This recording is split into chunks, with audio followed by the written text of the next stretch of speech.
one. Guys, we got two big questions, okay?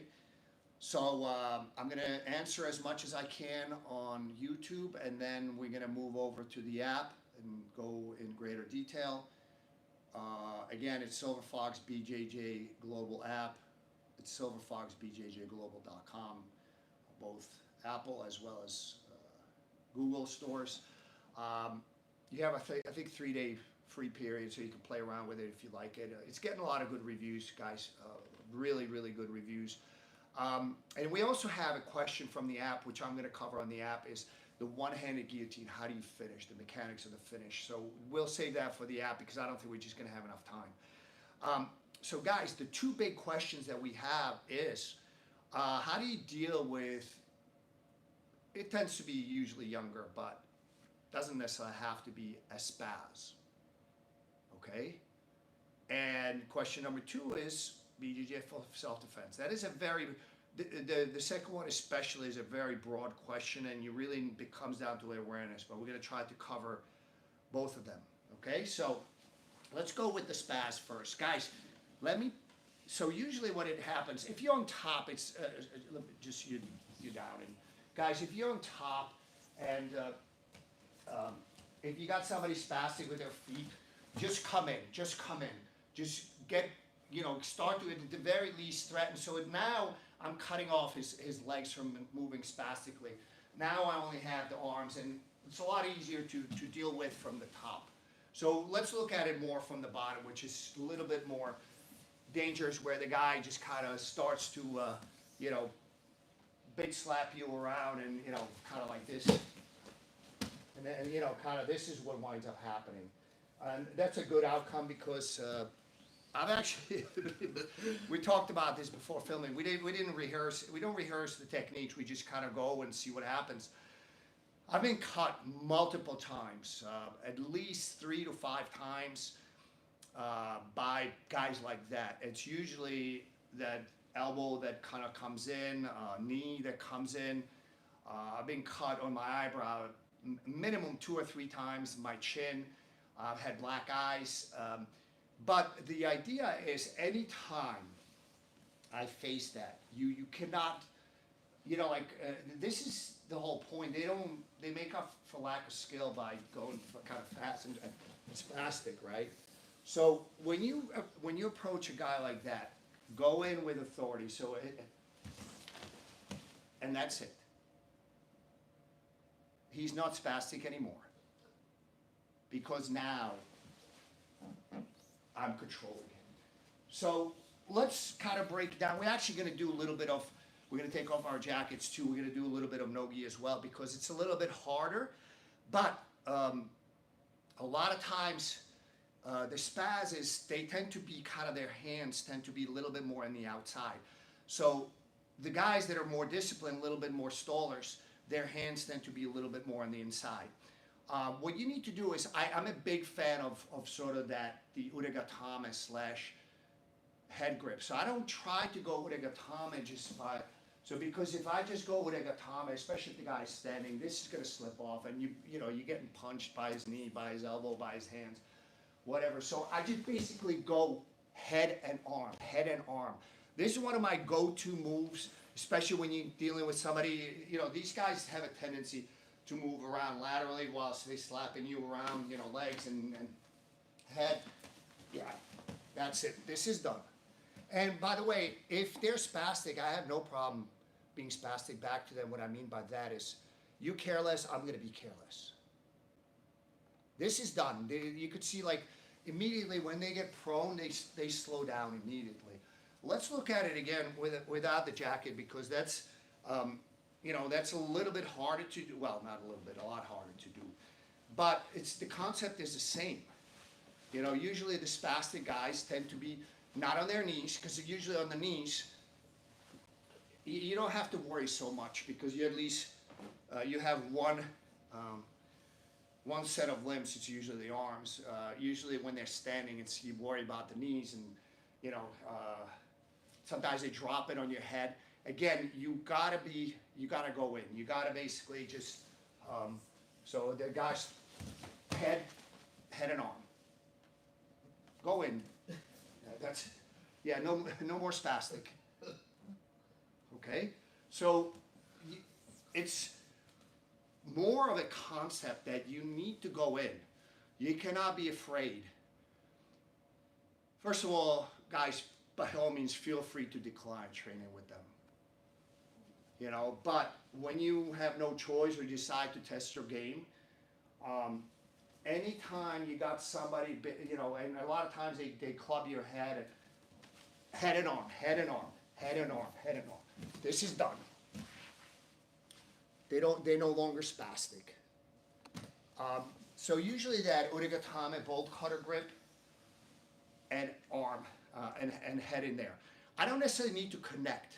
I need to control first, and then depending on their reaction, I'll figure out what I'm going to finish them with.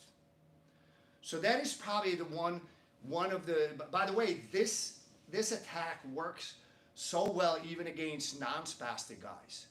I really recommend you guys spend time on the urigatame slash you know, sort of razor armbar, reverse armbar, whatever you want to call it.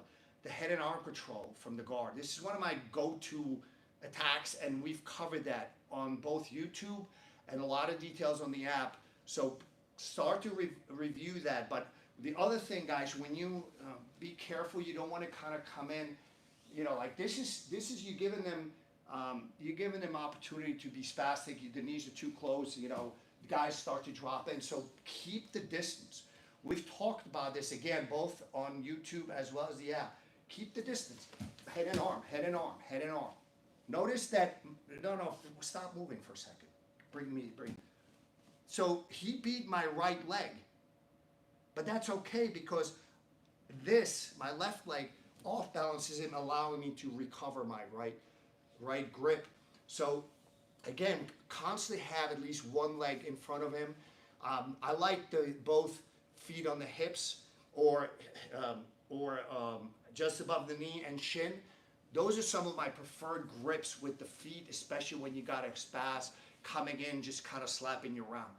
Guys, go in with authority, head and arm control, and dismantle them. Control, then dismantle. What do I mean by dismantle? Once I have those grips, make sure. No, but be more spastic. You can be spastic. You don't. Yes. Now dismantling happens. I have the grips. That was good. This is what I was looking for. That's what you want. Go in. Go in with authority. Believe in your technique. But get the grips.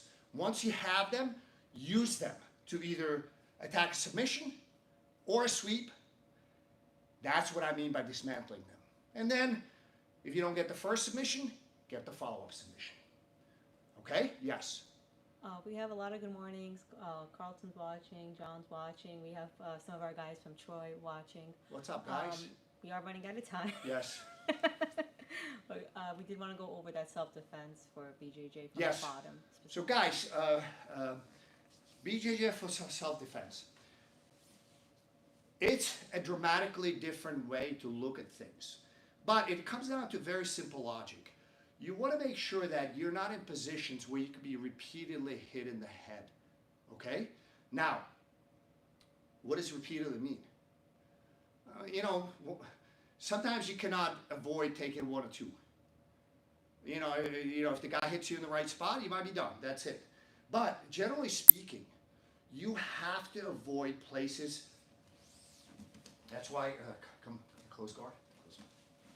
So I'm not a big fan of close guard. Because he's got a bad, yeah, I can do this. And it's been done in MMA too. But usually it's the top guy that has better shot, especially if he stands up and starts to posture, okay? Now, when I started jiu-jitsu back in the old days, guys, this is more than 25 years ago. The bottom guy this was not even called MMA, it was called Valetudo on NAB. The bottom guy would get headgear, the top guy would get gloves. And the top guy would stand up and start posturing up and start pounding. Your guard got really good, really fast. But again, this is, especially if I'm on the bottom, guys, the feet in front of him. This is a good way. If you have not been watching, guys, check out the split guard. Just Google split guard. I have instructionals with fanatics. I have free stuff on YouTube. It's on the app. One of the reasons why I advocate split guard, and as also Udagatame. So I'm here.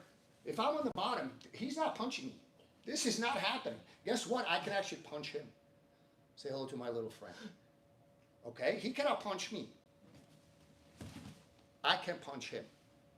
Okay? Elbows. So usually, if you really want to make sure that you hone your BJJ for self-defense, yeah, I wouldn't not recommend put the headgear on and the other guy has gloves. It will cause brain damage. It's made less than if you go bare knuckles, but it will cause brain damage. What I would do is instead is be cognizant the guy can hit you. One of the things that I try to avoid is half guard. This is, you know, like for me, from a standpoint, yeah, I may have to go, you know, in a training session, I may have to go to half guard, but I may immediately go into here. This is superior, especially from self-defense perspective. This is way superior. It's more threatening. It's way better for not getting hit. So you need to sort of start to think the positions that you're in. If you're there more than a few seconds, if the guy is free to hit you, that's a problem. You need to change the position and start to play around with, especially, you know, there's plenty of instructions how to get how to reverse the position when the guy's in mount and starts to rain blows down on you. Yeah, catching it's not going to happen. You need to sort of start to understand how you change the position or put yourself in a position that you're not vulnerable to being hit. It's awareness. It's you understanding that I cannot be in this place for too long. And we're out of time, guys. We're going over to the app side. We're going to continue the discussion we started on these two topics. And also, again, one of the questions was the mechanics of, you know, when I'm finishing the one-handed guillotine, which I tend to use a lot. It's quite different from a lot of the way a lot of people do it. So I will see you on the app side.